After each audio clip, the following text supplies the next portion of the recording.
This episode is brought to you by Progressive Insurance. Do you ever think about switching insurance companies to see if you could save some cash?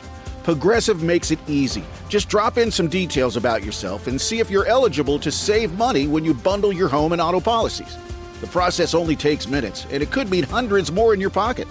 Visit Progressive.com after this episode to see if you could save. Progressive Casualty Insurance Company and Affiliates. Potential savings will vary. Not available in all states. K-pop Demon Hunters, Haja Boys breakfast meal and Huntrix meal have just dropped at McDonald's. They're calling this a battle for the fans. What do you say to that, Rumi? It's not a battle. So glad the Saja Boys could take breakfast and give our meal the rest of the day. It is an honor to share. No, it's our honor. It is our larger honor. No, really. Stop. You can really feel the respect in this battle. Pick a meal to pick a side. Ba-da-ba-ba-ba. At participating McDonald's while supplies last. Hey, gents, check out what I got today. I'm sporting the old school. Remember this logo, OG? Wow. Is that like our first giveaway ever, the mug? This is the old mug. Brought that thing back out today. But I got to sit here with your old mug, so why don't you guys raise your glass? I see what you did there. Why are you lashing out like that? There's no need for that kind of violence. Let's get going, man. We got coffee. We got Monday. We got men and women who've kept us safe. And let's say cheers to them. On behalf of the men and women. I have a Yeti. You've got a Yeti? I don't see a big hairy beast behind you. It's like Chewy. I don't think you should be looking behind him, Joe. On behalf of the men and women making podcast Your Mom's Basement and all of our good friends over at Navy Federal Credit Union, big salute to our troops. Let's go stack some Benjamins together, shall we? Yeehaw! To Homer, the Wall Street genius! Yeah! Hey, Homer, how come you got money to burn? Or singe, anyway? Yeah, Homer, what's your secret investment? Take a guess. Pumpkins? Yeah, that's right, Barney. This year I invested in pumpkins. They've been going up the whole month of October. And I got a feeling they're going to peak right around January. And bang! That's when I'll cash in.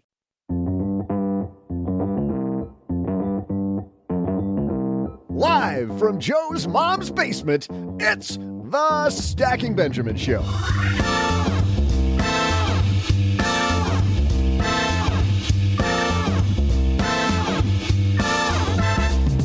I'm Joe's mom's neighbor, Doug, and are you feeling uncertain? Not just about where you left your glasses, though for me, I always assume it's in the greeting card aisle of the CVS in the sorry for the lewd Wi-Fi network name card section.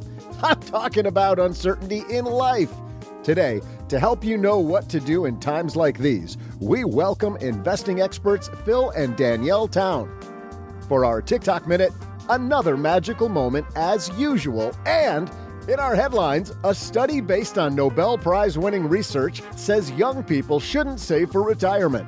Plus, we'll throw out the Haven Lifeline to Tom, who wants to know what a wash sale is exactly and what triggers them. And then I'll share some foul trivia.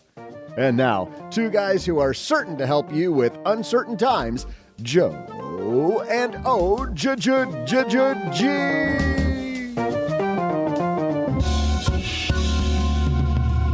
And a happy Monday to you, Stackers. I am Joe Salsi, High Average Joe Money on Twitter.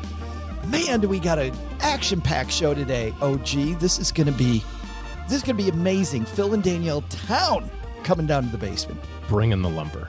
It is just bringing the wood. Incredible. You've never heard that, Doug? Bringing it? I have, but it's just a little suspicious.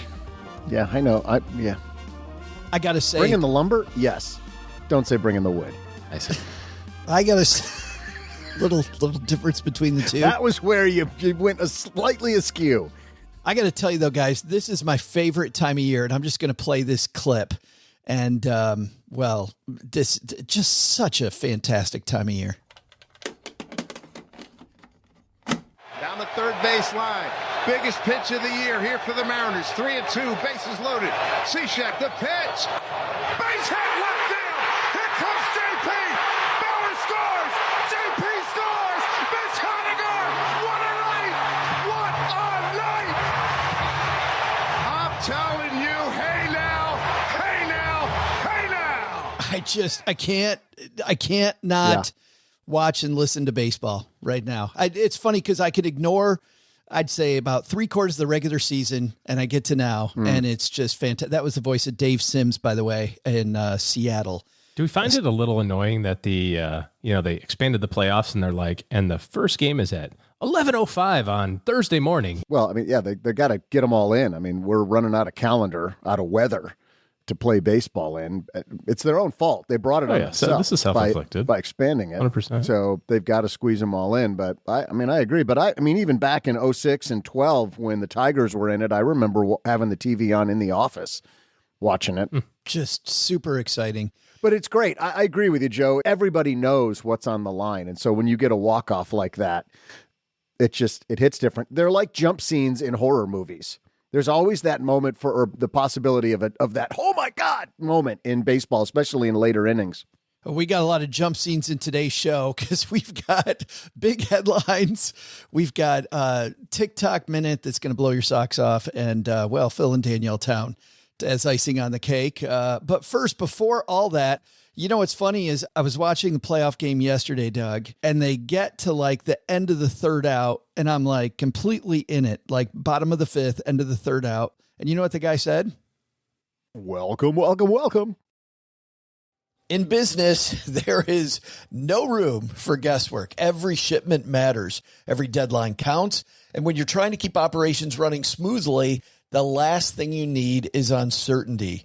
That's why reliability is at the core of USPS Ground Advantage. From the moment your package is first scanned in, it moves through a secure nationwide network, aiding in a timely and accurate delivery. You get near real-time tracking so you can keep up with your shipments. And with affordable upfront pricing, there are no hidden fees or surprise surcharges to throw off your cost sheets. It all adds up to predictable deliveries you can depend on, because knowing your logistics are handled lets you focus on everything else, your customers, your team, and the future you're building. Visit USPS.com/Ground Advantage to start shipping with confidence. USPS Ground Advantage. We mean business. I had a breakfast mentoring meeting yesterday with a young woman who was just amazing. She is graduating from college with a degree in wealth management, and she reached out hoping for some pointers. And listen, if somebody's in Texarkana and wants to go into this beautiful field of personal finance and helping people get their money together, that is incredible. But even more incredible is how she reached out, how she was trying to network. And I was having a discussion that finding the right person and avoiding the wrong person for a role, that's what can make or break an organization. And we just don't see that many qualified people. So how do you find them? Well, Indeed Sponsored Jobs is a boost whenever you need to find quality talent. If you're hiring, Indeed is all you need. You can stop struggling to get your job post even seen on other sites. You'll match with quality candidates with Indeed's Sponsored Jobs. Get matched with and hire quality candidates who can drive the results you need. Reach candidates who meet your specific criteria like skills, certifications, or location. It drives me crazy when I'm matched with all kinds of people who aren't a fit. I don't have that kind of time. People are finding quality hires on Indeed right now. In the minute I've been talking to you, companies like yours made 27 hires on Indeed, according to Indeed data worldwide. Sponsored jobs posted directly on Indeed are 95% more likely to report a hire than non-sponsored jobs. Spend less time searching and more time actually interviewing candidates who check all the boxes. Less stress, less time, more results. When you need the right person to cut through the chaos, this is a job for Indeed Sponsored Job. And here's what's cool, Stackers.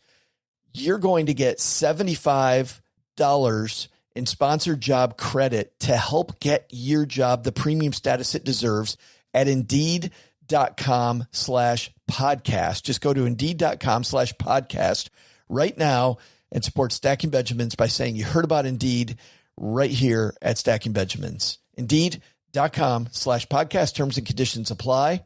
Hiring, do it the right way with Indeed. I was going to say, he says, we'll be right back.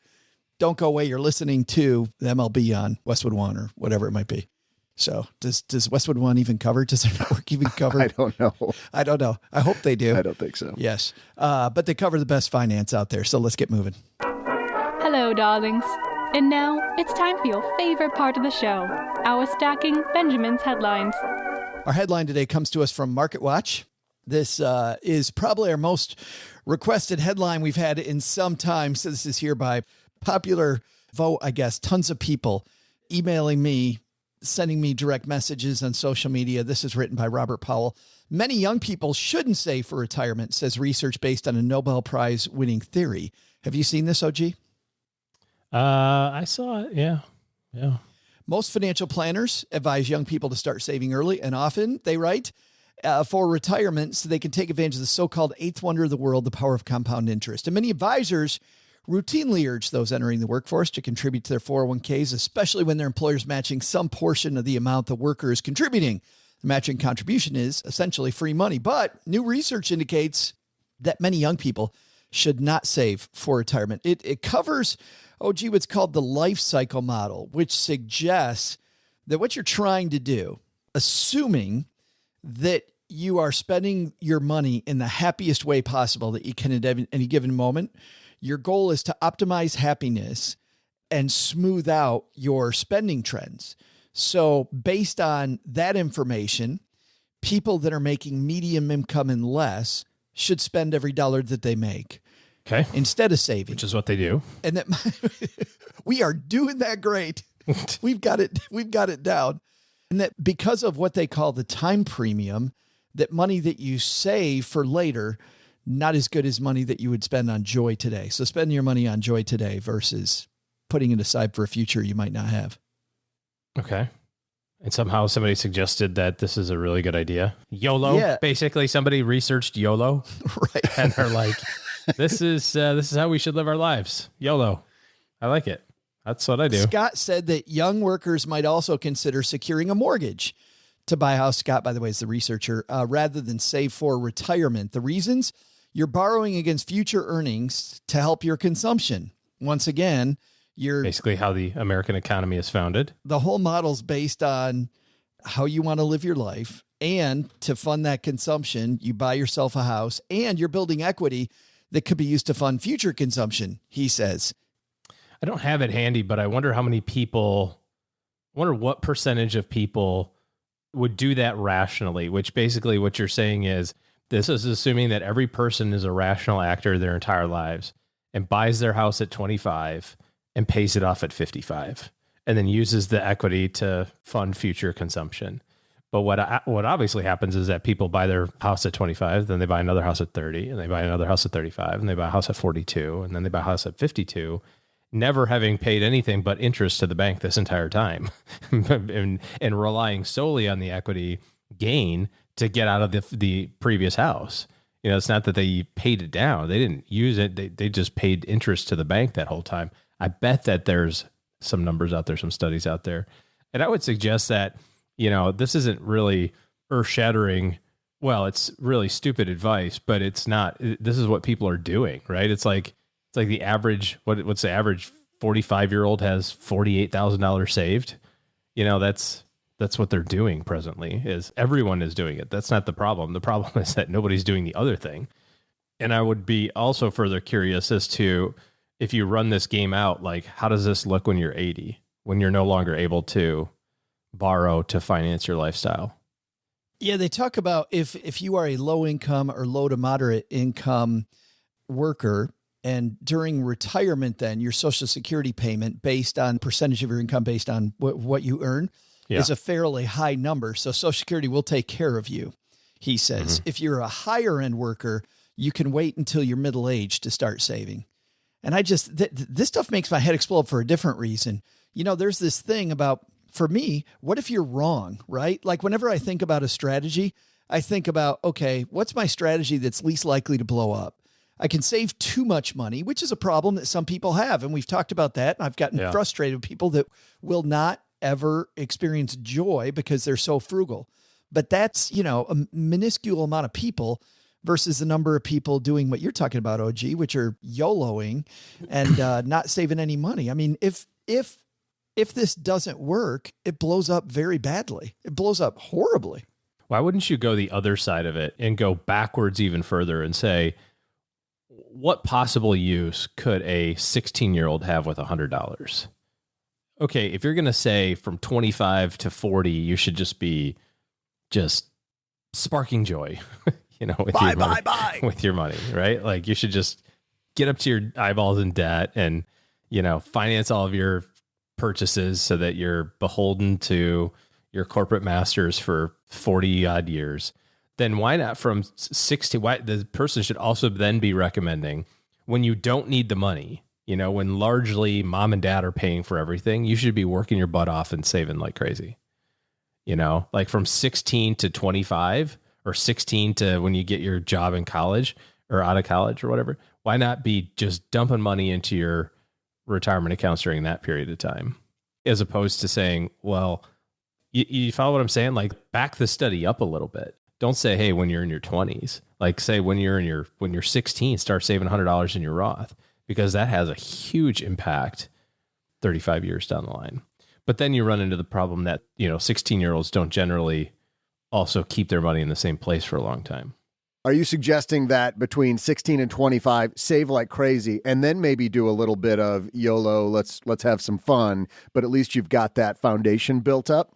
I'm saying that the research, air quotes, is flawed because they're using cherry data to say, well, in your 20s, you need to spend this money because it helps you have a better attitude in life or whatever the ultimate rationale is. And I'm saying, well, then by default, and the argument is when you're 45 is when you can save. Like, don't worry about saving money now. Save when you're 45. It's like, well, what do you do from 12 to 25? Like, because there's people that have paper routes and ice cream stands and that sort of thing now. You don't need the money now. My kids don't need any money. They have food provided for them and clothing. And if they're being rational, which is this, economics is a really fun topic, but it's right. It assumes that everyone is all the time perfectly rational with all of their decision making. It's that study, like let's say that I had $100, right? I have $100. Doug, I'm going to give you, but you have to split it with Joe. Whatever you split with Joe, if Joe agrees with your split, you guys get your money. If Joe disagrees with your split, you don't get anything. I'm offering you $100. You got to split it with Joe. What do you offer Joe? And he knows all this, by the way. I was going to say, I'm offering you $20 to not tell Joe about the deal. Yeah. But what do you offer him? Well, I got to offer him $50 if he's got a chance to veto it. All right. Joe, do you accept the split of the 50-50? Yeah. Okay. Now, in reality, if you're doing this as an economic problem, you would say $1 to Joe. Because economically, Joe is better off with $1. $1 more money than I would have had before. You had $0, so getting $1 is best. And rationally, you're trying to optimize your output, so you would try to maximize yours, which is 99. So you give him 1. But in reality, people don't act this way. Nobody. Right. I know Joe really well. He's going to say absolutely not. You got a shot at. No. That's my point with all of this is that, you're assuming that everything works exactly in a vacuum. And Joe, like you're talking about, I think to put a fine point on it here is, what if it doesn't work out this way? What if your projections for, when I'm in my 40s, that's when I'm going to make all my money. What if you get sick or hurt and you can't work during your 40s? And that was the time you were planning on, you know what I mean? There's too many things that can go wrong with the I'll save later plan. And isn't that the problem we find most often with people that say, I will use cash flow or credit cards for my emergency fund. I don't need insurance because I'm a safe skier. People discount the fact that things go wrong, that the plan doesn't work the way we think it will in our head. Well, and I think also from a planning standpoint, we also have to recognize not only will it go wrong, but it's okay that it goes wrong. That's the other side of it is the emotional aspect that goes with going, oh my gosh, this isn't the way that I thought it would be. And the lockdown that your brain goes through when you think that way, you have to assume that it is going to go wrong. It's no different than the question of, should I do a Roth conversion today? Yeah, probably. Based on what I kind of think about and maybe what a lot of people think about tax rates and so on and so forth, probably makes sense. But what if they go, yeah, all those Roth monies, there's too much there. We're going to start charging just a flat 10%. well, that's not fair. Well, you made the good decision with the information you had at hand 20 years ago. Like, we don't know if it's going to turn out right. We're just trying to make good decisions based on the information that we have. And I think a good decision is to save some money out of your paycheck every single month, and not just be like, screw it, I'm just going to live on all of it, regardless of how much you make. And I understand there's people that it's a big struggle, but save $1. Was the study funded by Instagram, maybe? Yeah, exactly. I think I figured it out. By the Mortgage Brokers Association of America. Speaking of ridiculousness, time for our TikTok Minute, guys. Because each week on Monday, we profile a TikTok creator who's either saying something brilliant or hashtag brilliant. And today, OG, which one do you think we're bringing you? Hashtag. Hashtag brilliant. Let's see. This is Matt Lorian on TikTok.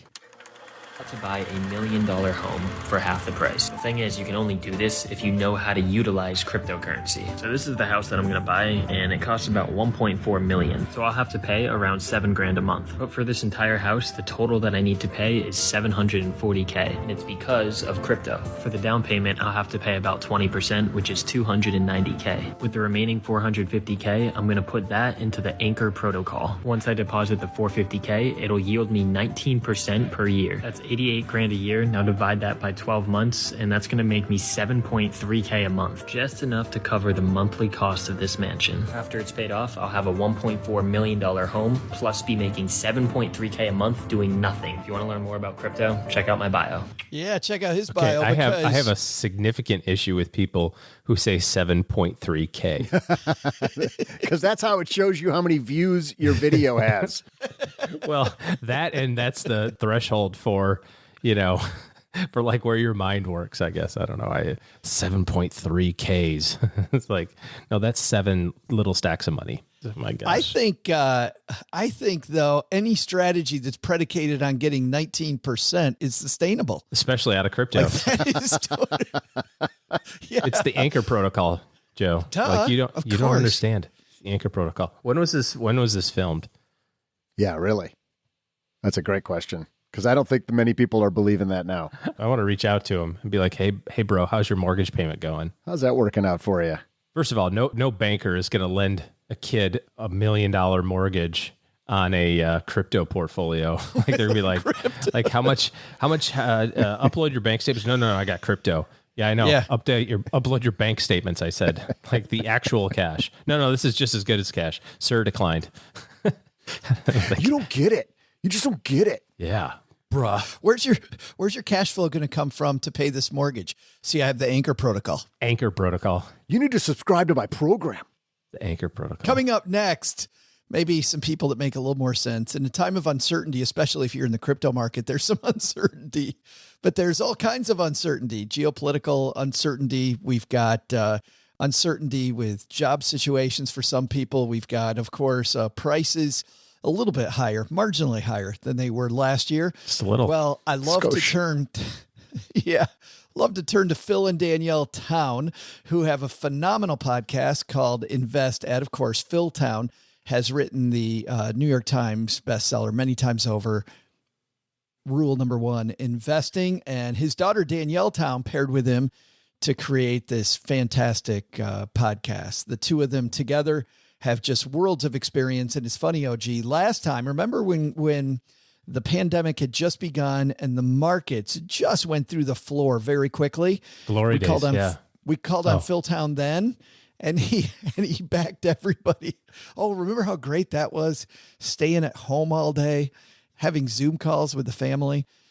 We called Phil Town then, and he talked us off the ledge. So maybe he could talk some people off the ledge today.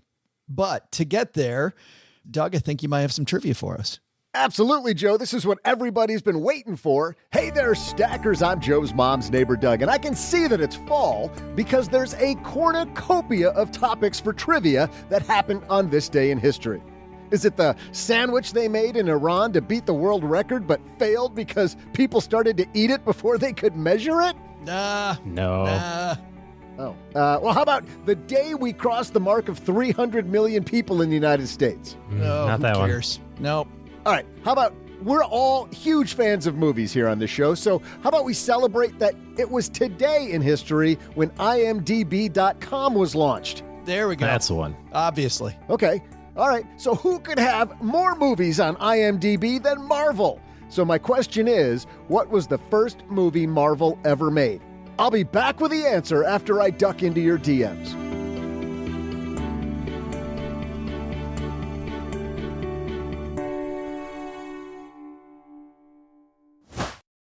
You're listening to this podcast, so I know you've got a curious mind. Here's a helpful fact you may not know yet. Drivers who switch and save with Progressive save over $900 on average. Pop over to Progressive.com, answer some questions, and you'll get a quick quote with discounts that are easy to come by. In fact, 99% of their auto customers earn at least one discount. Visit Progressive.com and see if you can enjoy a little cash back. Progressive Casualty Insurance Company and Affiliates. National average 12-month savings of $946 by new customers surveyed who saved with Progressive between June 2024 and May 2025. Potential savings will vary. What would you do if your online store converted 36% more shoppers? You could take 36% more vacation. Another pina colada? Yes, please. Open a new retail location with 36% more square feet. Fantastic. Hire 36% more help. You're hired and you're hired. Shopify has the world's best converting checkout, up to 36% better than other e-commerce platforms. What you do with those extra sales is up to you. Switch to Shopify today at shopify.com/listen and get a $1 trial. Shopify.com/listen.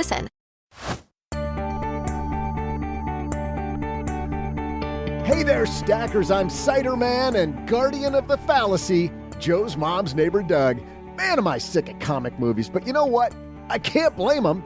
The Avengers made $1.5 billion worldwide. Even X-Men Origins, Wolverine, made almost $400 million, and that movie sucked. And man, if you guessed the answer to today's trivia, Joe's going to send you a t-shirt. No, probably not. Okay, I tried, everybody. What was the first movie Marvel ever made? Well, way back in 1986, it was Howard the Duck. I tried to give you clues the whole episode. If you didn't get it, it's on you. And now, to help you duck trouble in times of uncertainty, Phil and Danielle Town. And I'm so happy they're here with me. The co-hosts, the amazing co-hosts of the InvestEd podcast, Danielle Town, Phil Town, both here. How are you guys? Hi. We are happy to be here with you. I feel like Phil, you're like my booty call every time there's things wrong in the market. It's not like the 3 a.m. call. Hey, come over and hang out. It's like, Phil, we're trying to get people off the ledge. Last time you and I talked was when we had the big down at the beginning of COVID, and that kind of went the way that you had said it would. It kind of worked, and we ended up with a 40% return in the next 12 months. Oh, that's a flex. So that was fun. We were well positioned for that, and it all worked out really well. The only bad thing we did was not get everything into the market. We were expecting it to continue to go down more.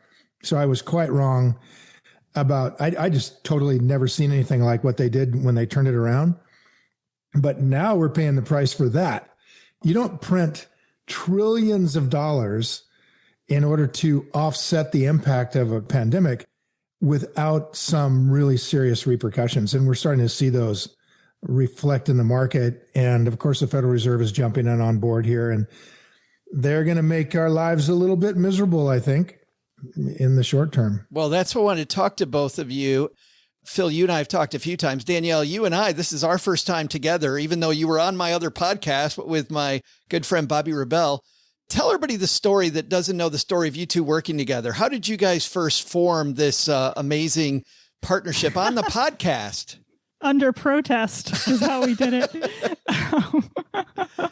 So this is Phil's my dad, and as my dad, he for like 35 years talked to me about investing somewhat from in the language to today. That made a lot of sense to him, and that language made no sense to me.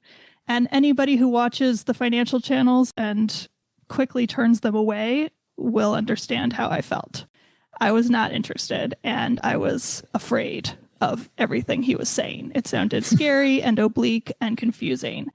And so finally, after I had been through 2 market crashes, one when I was graduating college, one when I was in law school, and I became a corporate lawyer, and actually loved it because I got to work with venture capital and startups, I started to realize that I needed to learn what the heck was going on. And I loved these private companies that I worked with, but I did not understand how they related to the public markets. And so I started to ask my dad, and at the same time was getting overly, massively stressed from my job.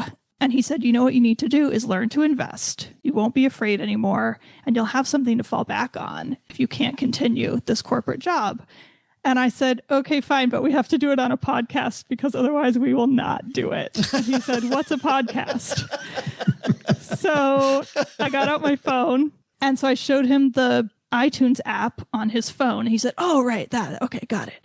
And so we sat down and just talked for 20 minutes and recorded it sitting in the living room in Jackson Hole. And we both said, oh, that was maybe kind of interesting. Let's put it out and see what happens. And it hit the top 5 right away, and we were off. Well, it's amazing. There's, Stacky Benjamins, as Phil, it's 11 years old. You guys have been doing this for a long time as well. What year did you guys finally? Wow, not that long, though. That's impressive. You're way ahead of us. You're way in the pioneer group. We have 385 podcasts. So. But we started like 6 years ago, I think. Yeah, 6 years ago, which still not nearly the crowded field they have today. Well, today I wanted to talk to you guys about uncertainty because Phil, like you mentioned earlier, there's so much going on. Danielle, there's so much uncertainty. And I think you guys kind of nail where the average person is at the beginning of one of your recent episodes. So for everybody, let's listen to the beginning of the InvestEd podcast from just a few weeks ago. Here we go. Hey, everybody, this is Phil Town. And this is Danielle Town. Welcome to the InvestEd podcast. We are deep in the weeds of doing Warren Buffett style investing, which and has trying us to handle this up and down craziness market while remaining emotionally filled with equanimity and calm and maybe even becoming more anti-fragile by knowing ourselves better. I want just everybody to hear that, because I think they think of the two of you as the experts. And Danielle, you nailed what I think everybody out there's feeling, right? We're trying to be calm. We're trying to have this equanimity. And yet, to your point, it's so difficult. Tell me a little bit, Danielle, about riding this emotional roller coaster as we keep getting all this, geopolitically news from Ukraine and everywhere else. Politically, we can't agree on the facts in the United States, wherever you read, right? We're craziness there, social media craziness. We've got inflation, to Phil's point earlier, through the roof. We got a stock market that's bouncing around like a ping pong ball. We got crypto going through the floor. Where is the certainty? Tell me about your emotions as somebody who now has done this podcast for 6 years. I got to say, I'm feeling pretty good. It's fantastic. The antidote to all of that fear, and that's what it all is. It's confusion, it's fear, it's noise, it's information out there that either you have some clue about or none at all. And all of that just feels scary. And so the antidote that I found to that is to start to learn just enough in things that I'm interested in to start to be able to learn the language and understand the language that's being used. And then find places to put my money, or not, depending on your decisions, and both are good, that have some meaning to me. I call it a mission in a company. So that is a company that's doing good things in the world. So the same way that I try to buy from good companies as a consumer, I also try to buy from good companies with my investing money. And that combination for me of knowledge in things that I'm interested in and feeling like I'm doing more with money than simply trying to make more of it makes this become, as I sort of was stumbling around saying there, a bigger practice than just, oh, I need to go and buy a stock today. That doesn't interest me. What interests me is knowing more about myself, becoming a better person, taking care of my family, and being calm as these waves roll around me, as the vicissitudes of life, as Charlie Munger says, come up and down. And I think you cannot ask for a better feeling than that. And I have to say, as crazy as it sounds, turning investing into something I treat as a practice has created that feeling for me. And it's shocking and wonderful. And I highly recommend it. How much time do you spend on that practice in a week?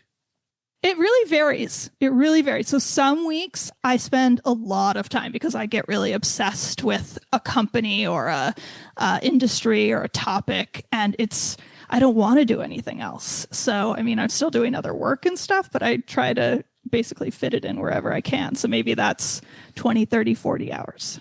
Maybe it's an entire weekend and I cancel everything I'm doing because it's so much fun to learn about. Today I was reading about this Botox competitor named Daxify that just got approved by the FDA. Like totally random stuff that may end up being an interesting investment. And now I know all about Botox and how long it works. It's very interesting. And then other weeks, it's a horrific struggle. And I spend my 10 minutes in the morning checking in on kind of like business news, investing news, world news, whatever. And I hate every second of it. Yeah. And I say to myself, you know what? I showed up and that's all I need to do. And I go on and I do something else. And I think what matters is the showing up, the intentionality, and being aware of my own feelings, my own response, and then letting it go. And if that means I don't do anything that day or that week, I'm completely fine with that. I love this idea of the intentionality and about checking in, because I feel like having that frequency and keeping the heartbeat is so important, and not really for your money as much as it is about what money represents. Like you guys talk in your last episode about, this isn't really about money. This is about getting more of what you value. And Phil, while my head goes, Danielle's right, and having this objective idea that that knowledge is power, I still see the bottom line on my statement, big guy, going down, and it's hard to keep that in check. Like over the years, how in times like this do you keep that in check? Some people kind of think that what we do is trying to time the market, right? To be in the market when it's going up and out of the market when it's going down, as if we would know how to do that, and we don't. But we basically follow what Buffett has been teaching for 60 years, and that is that we try to find wonderful businesses, and then we try to buy them when they're on sale. And this process is an incredible emotional anchor.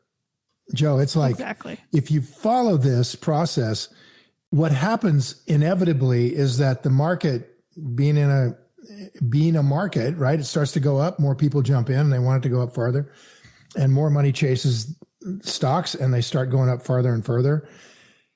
And if you have ownership of something and it starts to become way overpriced, then we sell into that market. The way Buffett puts it is that what we want to do is we want to participate with Mr. Market, who's this sort of manic depressive person who at times gets so manic and so irrationally exuberant that our partner will pay us any crazy number for what he's trying to buy. He'll name great prices out there for us to sell to. And so we will sell to Mr. Market when he's offering us a price well above the value of this business, then we're a seller, and we will then go to cash. And then over a period of time, Mr. Market will go through a normal fluctuation and become depressed. And when he becomes depressed, he wants to sell us. He wants, instead of buying stuff from us at a really high price, he wants to sell us stuff at a really low price. And that process just keeps us so grounded. It's like we got way into cash before COVID struck, not because we saw COVID come in, but because everything was super high priced. And then it hit, and we were able to buy back a lot of the same companies at a super cheap price. We saw the same thing coming in January this year and got way into cash, selling off much of what we bought during the COVID thing and going to cash, and then waiting patiently. And we're still waiting. We're not buying a lot right now. The market is tumbling, but think of the emotional equanimity you have if you have cash when the markets are going down. Okay, that's a big help. Now, we're not completely in cash. We own some businesses, and the ones that we own, we didn't sell back in January because they weren't completely at their value. They had come up, but they weren't all the way back to intrinsic value. And so we looked at one company and said, well, we love this company. We think it's worth maybe 50% more than what it's currently being priced at in the market. Let's keep this. And if it goes down by 50%, let's buy a bunch more of it. And so we're completely happy to have the thing go down. We'll buy more with the cash that we got from the companies that we sold. And if it goes up, then great. So it's like the system that Warren Buffett taught just takes care of your emotions. It doesn't leave you wondering what to do at all. We don't try to figure out what the market's doing. We just say, okay, I've got this list of companies I really would like to own. I got a shopping list and none of them are on sale. And the ones that I own are completely crazy priced. I'm going to start selling them. But it's and I've been doing that over and over for 40 years. The equanimity does not come from magical thinking. The equanimity, as you just said, comes from knowing what a good company is and what a good price is for that company. Yeah. And when you know that, you can just sit back and wait for that price to show up. And then you buy Joe, it because you know you it's don't a have company. to be. Yeah, you don't have to be perfect about it. I mean, we're not trying to buy a company at the lowest price it ever got to and hope that happens. We just know that this thing is reasonably valued if just basic understanding that it's going to be bigger in a bunch of years. And if it's priced in a way that I can get let's say, for example, if it's priced so that the cash yield coming off of this company, the cash that I'd put in my pocket if I were owning the whole company, if that's 10% of the price that the market wants to sell it to me for, that's a pretty good deal. That's like a bond that's paying you 10%. And it's going to pay you that 10%, theoretically, whether it goes down in price or up in price, it doesn't matter. It's just going to keep paying you 10%. And what we find is that if we know these businesses well enough to say, very likely this thing's going to be a lot bigger down the road, and we can buy it with that kind of a yield, it's a super good price. And I mean, think about it. If you could buy real estate, pay cash for a house, let's say you pay $500,000 for a house, and you could rent that house out so that after you paid taxes and maintenance and had a little fund to replace the refrigerator, after you took care of the expenses of it, and there's still $50,000 left in your pocket, you would have stolen that house. Fabulous. That would be like, fabulous. Holy crap. Wouldn't that be a great deal? And we buy companies at that price. That's what we like to do. We like to buy businesses like Apple or Google or Boeing, or you name the company. We like to buy them when they're that cheap. And we know they can go down more, but what the heck, man? If I'm buying a $10 bill for $5 and it goes down to $4, I'm not going to whine. Well, to your point, Phil, you're not trying to time the market. You're just trying to find a deal, right? I mean, if you're trying to time the market, I think you're in trouble. And I think, Danielle, what it sounds like you and your dad are both saying is that where everybody else is looking at uncertainty, this uncertainty fuels opportunity. Is this fundamentally where most of us are getting it wrong? Yeah, I think the fear comes from, and as you hear from people constantly, it comes from the uncertainty. And so having the knowledge of how to price a company in a reasonable zone, it's not going to be perfect, but in a reasonable zone, and just watching the market slowly get to that price, it's actually really fun in a kind of sick way because everyone around you is having a hard time. And I hate to say that, but it's kind of, I remember when it was dropping in March 2020 with COVID, and I was like in, hog heaven, and everybody else was freaking out. And I called my dad and I was like, everybody else is freaking out. Am I doing something wrong here? Should I be freaking out? He said, nope, you're doing the right thing. You're just waiting for the price. But this is where some people, it was a lovely experience. But some people are freaking out though, Danielle, because they're losing their job, right? I mean, they're freaking out about this. They're freaking out about this other stuff. I think this speaks to also what you guys talked about in this recent episode is the quicker you can get to more financial footing, secure financial footing, the better, because you don't want to be freaking out about losing your job. Yeah, it's terrifying. I wasn't freaking out about losing my job, but I was freaking out that I wouldn't be able to keep working because I was so ill at the time, back when I was just starting to talk to my dad about investing, that I didn't know if I could keep up the rigor of this corporate big law firm life, which was just insane hours constantly, like 90-hour weeks. And that experience that maybe there was something that could kind of be my side hustle just gave me the feeling that I was going to be okay, even if the worst happened and I wasn't able to keep doing that job. And what ended up happening, and this is like the crazy thing that I think happens when you start to look at investing as a practice and start opening up your life, is that things came to me that I would have never expected or planned in terms of life opportunities and changes. I ended up getting married, moving to Switzerland, selling my house, first moving in with my mom, then getting engaged, getting married, and writing a book about the entire experience and about investing. I couldn't have thought of any of that in a million trillion years. And in fact, if you had like suggested it when I was 25, I would have said, I do not want to do that at all. Hard pass. Period. Not happening. Yeah, exactly. So, Joe, I've heard this from so many people who we talk to, and Dad, you can talk to it too, that just life opens in a different way, and the universe starts to give you opportunities you may have never expected. I mean, I'm a total believer in this concept of dharma, that you're on the planet for a purpose, and that kind of reveals itself over time in your life.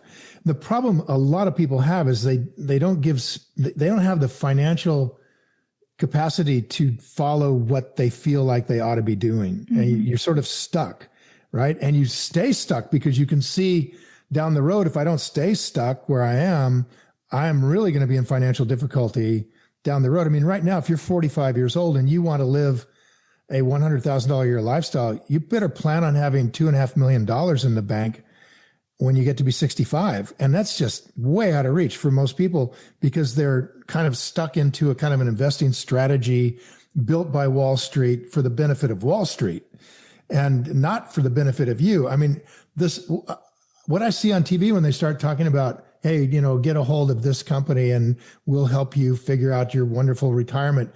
It's sort of like financial pornography. I mean, it's fake. They can't help most of the people who are out there. And you can see the ads all the time out there. It's like, hey, if you have $500,000, we'd like to talk to you about helping you with your retirement. Yeah, if you got $100,000, piss off, because we're not going to bother with you for two reasons. First, we can't make enough money. And second, you're hopeless.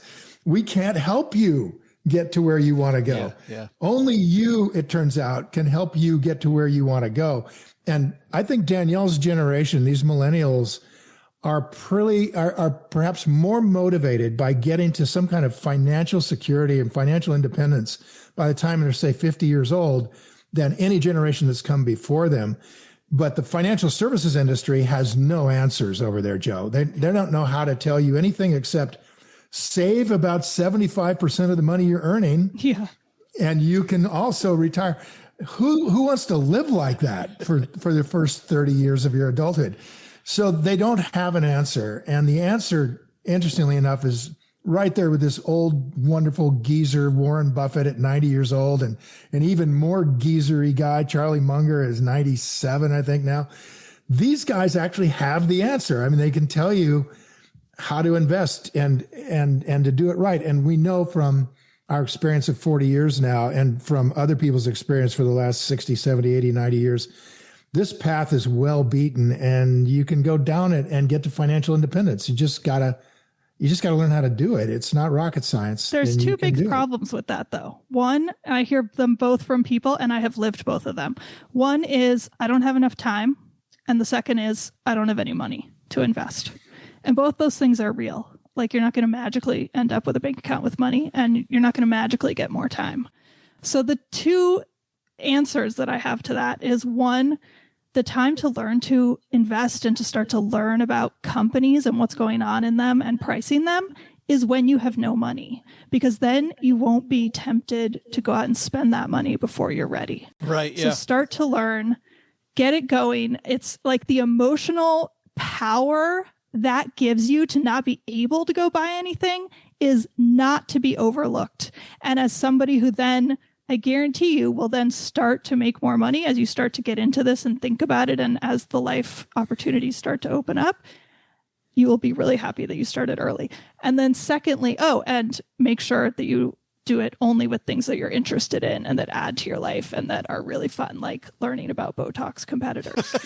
And then, because that's what I worry about all the time. That's exactly Botox. Yeah, the second problem is that you don't have any time, and the answer to that is do what's interesting, as I just said. So yeah. She's so right about that. When I first started, I was a river guide, and I knew nothing about nothing except I knew actually a lot about sleeping bags, and I knew about about motorcycles. You always tell me motorcycles. I had Harley, and you knew about guns. I knew about guns because I'd been a soldier, and I knew about cruise ships. Oddly, because we river guides in the Grand Canyon dreamed about going on a cruise ship and letting somebody else take care of us all day long. I bet. So I learned about cruise ships. And that was more than enough starting point for me to get passionate about some things. I just didn't know those things were all public companies. I had no idea. I think people have the feeling that it's hard, but it's not. And it's not supposed to be. So if it feels hard, stop doing it. If it feels easy, that's the sweet spot. That's where you want to be. Yeah. I used to walk the aisles at Whole Foods in Boulder, Colorado, and learn about all the various natural foods items. And lo and behold, it turns out that's an entire industry filled with fascinating companies that you can buy on the public stock market. And I knew about a lot of them simply because I was trying to find, whatever the latest fad awesome food thing was. I just love the fact, listening to both of you talk on your show and also talking now, that you guys are interested in two totally different things. Totally There's not different. one magic approach. I mean, you can both follow your own interest and your own passion. And by the way, Phil, my spouse Cheryl just got off a rafting trip with some friends. I had to go to a conference, so unfortunately I couldn't go down the river through the Grand Canyon. And I don't know if you saw. She just went down? I don't know if you saw, though, a week after she went down, some people died on that trip. Like that it can get serious there in a hurry. No, it is can be quite serious quite suddenly. Yeah. In fact, that's how I ended up as an investor, is that I nearly killed all these guys in my boat. They were on an outward bound trustees. And it turned out my raft had a problem with it. I didn't know, but we got swept into the biggest, worst rapid on the river called Crystal. Ask your wife about Crystal. If you go over to the left side of Crystal, you could die real easily. And we got swept all the way over there and just drove the boat up against the wall. There's a cliff over there. And it happens that there's a ramp of granite that goes around the drop. It's a 35-foot drop. And it goes around it like a ramp. And we went around the drop and came out the other side. And when we got over to the beach, the first guy out of the boat threw up. And the next guy out of the boat gave me this giant bear hug and said, "You saved my life." And he ended up being my mentor into this world. Wow. So you never know. Yeah, where things are going to take you. Hey, I got to ask you guys two kind of rapid fire questions as we wrap this up. Number one, Phil, I'm going to ask you about Joe, this. I always hate to leave. Joe. We have so much fun. Hang out with you every single time we're on this call. I'm like, can you just be Stacking Benjamin's co-host all the time? But I want to ask you about interest rates, because as we're recording this, the Fed just jacked them up again 0.75 points.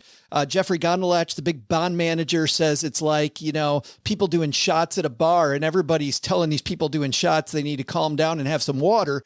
And Gondelach says the Fed needs to take a water break, but they're not going to do it. He thinks they're going to keep going and they're going to overshoot. Do you believe, too, that the Fed's going to overshoot here and maybe make things worse? I think what's going to happen is, and I'll give you Ray Dalio's projection, because I'm no kind of great macro investor, as I just told you guys. But Dalio is the best macro investor in the world. And his view just came out a couple of weeks ago. He's never been this specific in his life that I'm aware of, saying that interest rates will rise to about 5% to 6% and stay there for a decade, which puts mortgage rates at 9% or so, maybe 10%. That bonds, like 10-year T-bill, be around 5 to 6%, which is double where it is right now, or almost double. It's coming up toward 4% right now. And we will be in this condition of trying to walk a very narrow line for a very long time to get ourselves out of the inflation that was built up over the last few years. The impact of that on the stock market is going to be very negative, and we should expect to see a market much like was in the 1970s, a kind of stagflation market that goes up and down. Again, I'm terrible at predicting these things, but the writing is really getting on the wall that the Feds are going to keep the pressure on until inflation subsides. And they're going to find that it's pretty hard to make it subside since so much money's floating around. So the result is probably going to be a sideways market for a long, long time. And the kind of what can happen in that market for you and me and Danielle and people who can invest the way Buffett's teaching us is that you can create generational wealth in that kind of market. It is the best kind of market for us to create really, really big rates of return. So, the opportunity, as you were saying, you got these problems, but the opportunities can be gigantic. And I think they will be. Well, and on that note, Danielle, are you still in Switzerland? Yeah, I live in Zurich. We're seeing this inflation here. I'm reading about inflation around the world. You're seeing central banks around the world crank things up. Does this change your approach? Do you start looking at things, or have you always looked at things on a global level versus just U.S.-centric companies? Does all of this tightening and inflation around the world change your approach at all? It doesn't change my approach at all. That said, certainly living outside of the U.S. has opened up my horizons as to companies that I look at, simply because investing is so personal for me. And so companies, products, services that I use are things that I'm interested in. So I go and I find out about them. But as far as the macro view, I don't find it to be that helpful. It's interesting. It's kind of good to know roughly what's happening, but the process here is to find a wonderful company and choose the price I want to buy it at, and then wait for that price to happen. So you're not looking under different rocks because of the global nature of this. The only reason one would do that is if you had a wish list of great companies that you've already found, and maybe a certain portion of them are under a rock that you hadn't looked at in a couple of years. And maybe now that rock has become lighter and you're more interested in what's under that rock. And you can go back and do a bit more research and maybe look at them a bit more, just because, maybe they would be closer to my price at this point. So maybe there's something I could do sooner about those. And I think we're pretty U.S. centric, North American centric. We do Canadian stuff too. And my only point there is, and I think Danielle's doing the same thing, is like I want to buy stuff that I can get to, that I can go see the company and see what they're doing. And I also think that when the United States gets a cold, the rest of the world gets pneumonia. We're seeing it right now. Yeah, and you're seeing it now in the third world. Just the fact that the U.S. dollar is getting stronger rather than weaker and gold is going down is such an anomaly, but it's happening because the other currencies are weaker and they're not being as aggressive to shore up their currency and to get interest rates up. And as a result, the third world is experiencing some incredible pressures as the dollar goes higher and higher. They got to get their stuff in dollars, and it's just turning into an inflation madhouse. So we're going to see a lot of ramifications from that. I don't have any doubt, but I'm very comforted that I'm investing in the U.S. area. Speaking of comforted, I always feel comforted when I talk to you, Phil, and I feel very comforted having Danielle on, and this has been so much fun. You guys know it's just the three of us here in Mom's basement chatting. Nobody ever listens to this thing. What's a secret thing nobody knows that's coming up on InvestEd? Like, give us a little something here. As if we know. Joe, the secret is that we have no clue until we press record. Oh, that's so Last fabulous. time we recorded, we said to each other, hey, let's talk about basically what we've talked about today. Let's talk about the market dropping and all the fear that people are. Let's talk about that because people are probably interested. We didn't even touch on that subject. We just went off and started talking about Dad's river trips. And I don't even know. Kind of like we did today, right? Yeah. Yeah. I mean, I think I love this kind of podcast, Joe. This is the kind I listen life to. And values and what to do with it just happens. That's fabulous. Just us in Mom's basement, Joe. It is fabulous. Phil, Danielle, thanks for hanging out with us again. Let's go hopefully stack a bunch more Benjamins. Yeah. Good seeing you. Yeah, you too, man. I'm Rocky Lalvani, the Profit Answer Man. And when I'm not helping small businesses stack Benjamins for themselves, I'm stacking Benjamins for myself. Every time, OG, voice of reason, where there is a struggle, there is also opportunity. It's not what happens. This too shall pass. Yeah, it's how you look at the world. And we talked to Jason Pfeiffer a couple weeks ago about change and about things moving. And obviously some people very much struggling. But if you're somebody who is not one of those people and you're just living in fear, it's a world of opportunity going by.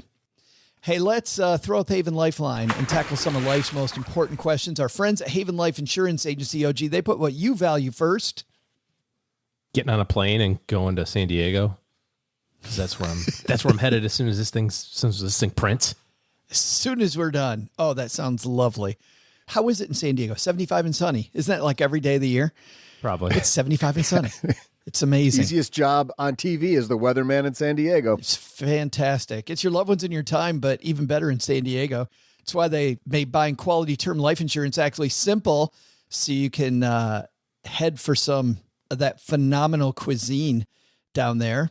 I love what they're doing at Haven Life because they're committed to offering a modern way to buy life insurance. Their application's simple. It's online. You get an instant coverage decision. Prices are affordable, and all their policies issued by their parent company, Mass Mutual, more than 160-year-old insurer. Fantastic customer support. But more than that, I think you should just go experience it, because everybody knows that when bad things happen, we don't know when bad things are going to happen. So get this stuff done, people. Today, we're going to throw out the lifeline to our new friend, Tom. Say hi, Tom. Hi, Joe and OG. I have a question on wash sales. I am considering performing some false cleanup on my taxable investment accounts. Can you help me understand more about wash sales, what triggers them, and who makes the ultimate determination if two ETFs or mutual funds are considered a wash? Keep up the great podcast. Thanks. Yeah. Hey, thanks, Tom. First of all, what's a wash sale? So what Tom's talking about here is taking some capital losses at the end of the year. So you bought $100,000 worth of stock. Today it's worth 80. If you sell that, you get to hang on to that minus 20. You can use it to offset any other capital gains that you have throughout the year on any other types of investments, or use up to 3,000 of it every year to kind of offset your income. And so you got this basically, 20 grand in the bank, so to speak, as it relates to the IRS. So the problem is that if you sell it and then you turn around and buy it again, the IRS is like, you didn't really do that. You're just trying to take advantage of the system. So to heck with you. They don't count that sale then as a loss for tax purposes. So you got to wait 30 days. So on the 31st day, you can rebuy it. And it's really simple when it's individual stock, because you could, you say, well, I'm selling Apple and I'm going to buy Google. Those are different companies, right? I'm selling Apple and I'm going to buy Tesla. I'm selling Apple and I'm going to buy General Motors. These are all different ways to have your money still invested, but not have a wash sale. The problem that you run into is if you buy something that's materially similar, and the IRS doesn't give any guidance on that. That is entirely up to you or their audit team when they come and audit you to decide whether or not what you bought was materially similar and or substantially similar, I think is the wording. So you have to decide whether or not the S&P 500 fund from Vanguard is the same thing as the S&P 500 fund from iShares. And if you think that it's not similar, two different companies, whatever, then have at it. If you think it's too similar, then find something that's dissimilar in your opinion. Maybe, instead of having the S&P 500, buy the Russell 1000 growth and the Russell 1000 value. I don't know. But the major thing is what you're talking about is, I think, Joe, is to make sure that you don't leave the money sitting in cash, because that's the other alternative, right? You could sell your S&P fund and just let it sit in cash for the next 30 days. But with the market being volatile, that could turn out to be a wise decision. It could go down between now and the middle of November, or it could go skyrocketing up. And meanwhile, you're sitting here holding on to cash. So you don't want to just sell it and let it sit in cash. You want to find something that you can invest in. And the longer that money sits in cash, OG, you and I know, you're much more likely to begin playing games. You're much more likely to, maybe I'll leave. Maybe I'll wait. Well, I heard this news. Doesn't feel so great. Maybe I'll wait until then I'll, you don't want to do that. The specific answer is no one rules on the substantially identical property except you or your CPA.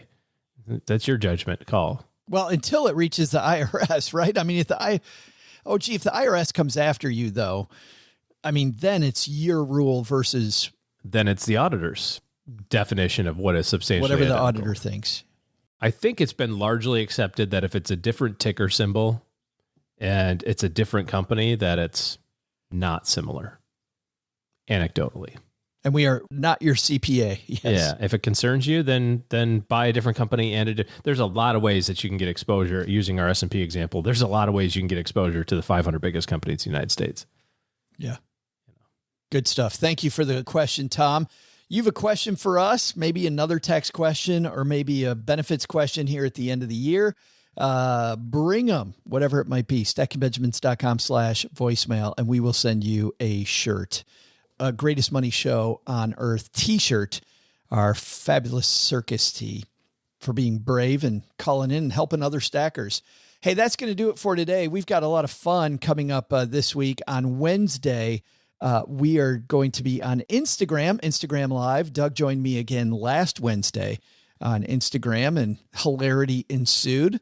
So if you'd like to hang out with us, also from time to time, we will record headline interviews on Fireside. And we did one of those last week. So if you download the Fireside app, you can search for my name, Joe Saul-Sehy, and you'll see when I'm going to be going live. Those are whenever we can get the guest. And that allows you to ask some of our headline guests whatever questions you might have. But if you're not here for hanging out on Fireside or watching Doug and I laugh it up on Instagram, you are concerned about the market and the chat around a recession on the horizon. That's why you even listened today, because of Phil and Danielle Town and all of our discussion. Well, OG and his team put together a free guide that shares 8 moves to make in a down market. This guide will help you plan more and panic less, no matter what the market does. Head over to stackingbenjamins.com/guide. That's stackingbenjamins.com/guide. And get this helpful free guide from OG. So thanks for that, OG. That's going to do it for today. Doug, man, you got it from here. What should we have learned today? Well, Joe, first, take some advice from Phil and Danielle Town. When the stock market gets low, that's when you get the shovel out on your giant Scrooge McDuck pile of money in the vault and start buying. Boy, there's a lot of ducks on this episode. Second, it's dawning on me that crypto is just a Ponzi scheme starring Matt Damon. But the big lesson? I'm not certain about much, but I am certain about this. Howard the Duck was a terrible movie. If you ever doubt your ability to glow up, just know that Marvel started there and ended up at Disney. So there's your moment of affirmation. You are good enough, darn it.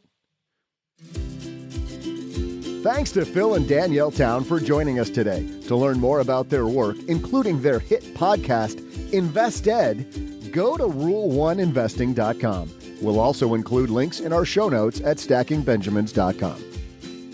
This show is the property of SB Podcasts, LLC, copyright 2022, and is created by Joe Saul-Sehy. Our producer is Karen Repine. The show is written by the brilliant Paulette Perhatch, with help from Joe, me, and Doc G from the Earn and Invest podcast. After you listen to our show, check out the 201 Deep Dives, written by our website manager and blog editor, Brooke Miller. You'll find the 411 on all things money at the 201. Just go to stackingbenjamins.com/201. Once we bottle up all this goodness, we ship it to our engineer, the amazing Steve Stewart. Steve helps the rest of our team sound nearly as good as I do right now. Want to chat with friends about the show later?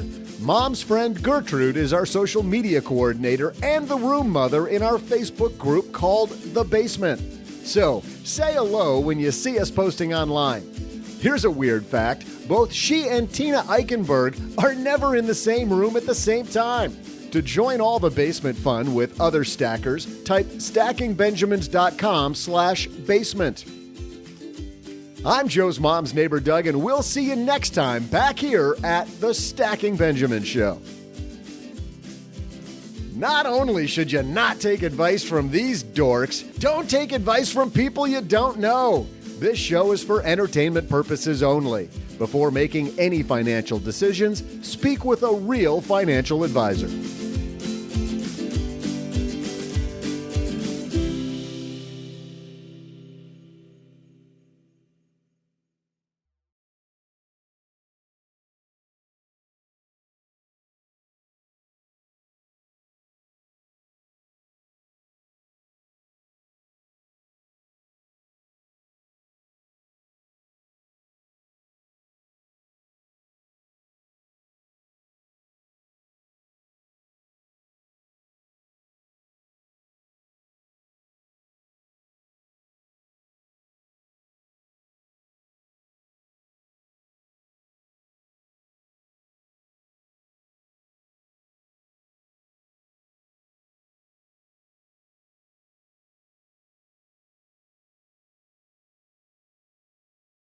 Welcome to the after show.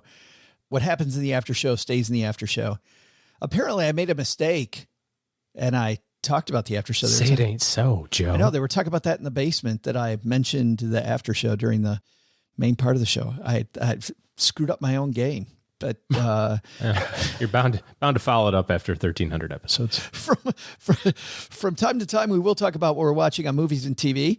A lot of people talk Star Wars. A lot of people watching Star Wars and wondering about the latest Star Wars. I think it's a lot of people that are in my feed anyway. It's their favorite thing to fight about. Is it good? Is it not good? Well, here's the latest one on Disney Plus. It's called Andor. To steal from the Empire? To just walk in like you belong? They're so proud of themselves. So fat and satisfied. They can't imagine that someone like me would ever get inside their house. Cassian Andor. The Empire is choking us so slowly. We're starting not to notice. What I'm asking is this.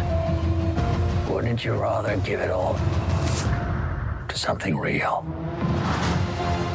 This is the prequel story to the hit Disney movie Rogue One, a controversial movie that they made right after Disney purchased the Star Wars universe from George Lucas.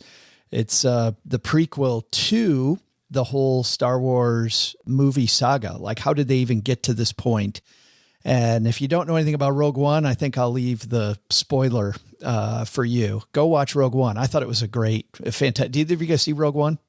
Yeah. No. Yeah, it's like the movie that's like 3.5. It's like episode 3.5. Yeah, like literally when the movie finishes with all of a sudden Leia and Darth Vader, which is where, the intro of episode 4 starts. Yeah, where things begin. Yeah, that's the only good part of the entire movie. Oh, no. Oh, Mike, are you kidding me? Yeah, the last, basically fast forward to the end, watch the last 7 minutes. No.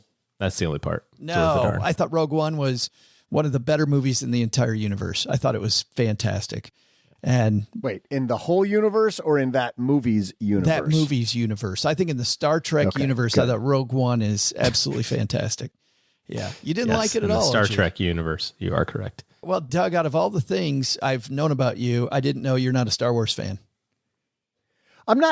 I don't hate it. I'm not like anti-Star Wars. It just never grabbed me. Oh. I watched the 3 episodes that came out when I was a kid, and I was into it then because it was just so groundbreaking visually and everything else. You go back and watch them now, and you're like, you were impressed by that? Those, the special effects, but at the time, it was groundbreaking. But ever since then, it's just not my sci-fi has never been my thing. You do know that about me. Sci-fi has never been my thing. I do. And it's been mine and captivated me. Of course, you look at the numbers of people that watch this stuff and captivates a lot of us. I really, really, really liked this. Of course, I liked Rogue One, so I'm predisposed to like it. What's interesting is our friend JD Roth, who's one of the OG bloggers out there. He had the blog and has the blog Get Rich Slowly.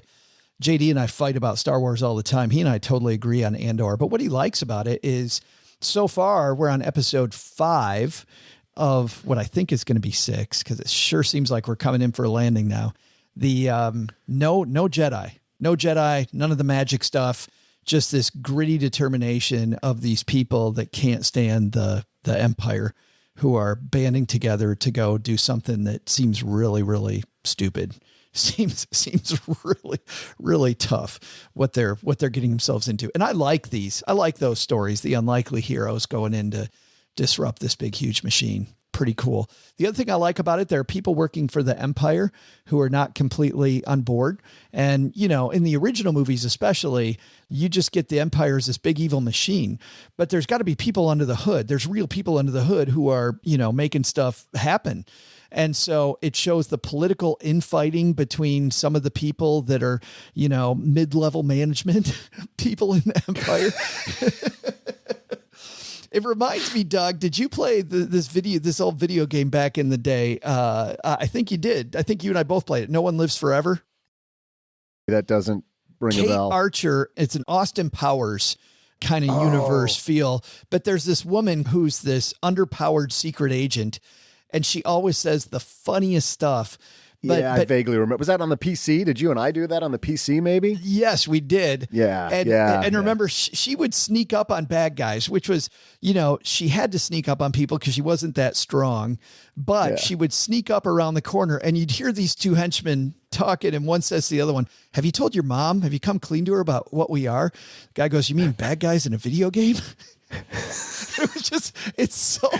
was so funny. And there he's was some like, good writing in that. He's like, how do you come clean with your mom? Well, I just told her, you know, it's got a great 401k match and I get all the benefits and I'm done by midway through the game. Like any second now, you know, the good people are going to pop up and sure enough, it was me. And and we get rid of the bad henchmen. Funny.